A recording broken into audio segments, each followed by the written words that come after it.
ഇന്ന് ദേ 6 മണിയായപ്പോൾ ഞാൻ ഇവനെ എഴുപ്പിക്കാൻ നോക്കുവാണേ. കാരണം ബസ് 7:05 ആകുമ്പോൾ വരും. അപ്പോൾ ഇവ ഇപ്പോഴേ എണീച്ചാലേ പിന്നെ ബാക്കി പരിപാടികളൊക്കെ നടക്കും. പിന്നെ അതിന് ശേഷം ഞാൻ ദേ അപ്പം ഉണ്ടാക്കി, പിന്നെ കറി ഉണ്ടാക്കി.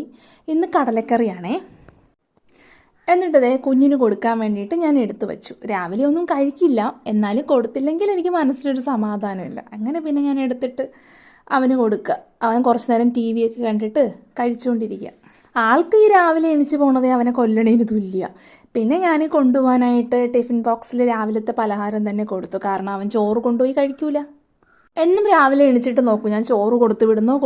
അതുകൊണ്ട് പിന്നെ ഞാൻ പലഹാരം തന്നെ കൊടുത്തു വിടും. പിന്നെ കുറച്ച് കറിയും അവൻ്റെ പാത്രത്തിലാക്കി അവന് കൊണ്ടുപോകാനുള്ളതൊക്കെ റെഡിയാക്കി വെച്ചു. പിന്നെ സ്നാക്സിന് ഞാൻ ബേക്കറി പലഹാരങ്ങൾ കൊടുത്തു വിടും, എന്നാലും എപ്പോഴും കൊടുത്തു വിടില്ല. അങ്ങനെ ഞാൻ കുറച്ച് പ്ലമ്മും കുഞ്ഞ് ആപ്പിളൊക്കെ ഉണ്ടായിരുന്നു. അങ്ങനെ അതിന് ഞാൻ സ്നാക്സിന് വേണ്ടിയിട്ട് എടുത്തു വെച്ചു.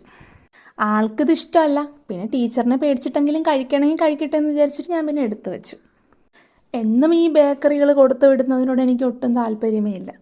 പിന്നെ അതിനുശേഷം കുറച്ച് പിസ്തയും കൂടി എടുത്തു വെച്ചു. അങ്ങനെ രാവിലത്തെ ഓട്ടപരിപാടികളൊക്കെ കഴിഞ്ഞിട്ട് ബസ് വരാറായി. അങ്ങനെ അവനെയും കൊണ്ട് ഞാൻ ബസ്സിനകത്ത് നിൽക്കുവാണേ. പോയാൽ പിന്നെ നമുക്ക് പിന്നെ വരുന്നത് വരെ ഒരു ഒറ്റപ്പെട്ട ഒരു ഫീലാണ്. അങ്ങനെ അതെ അവനെ കയറ്റി വിട്ടു. ബസ് ഇപ്പോൾ ഇതിലേ കൂടി പോവുകയും ചെയ്തു. അപ്പോൾ വീഡിയോ ഇഷ്ടമാവണമെങ്കിൽ ലൈക്ക് ചെയ്യും.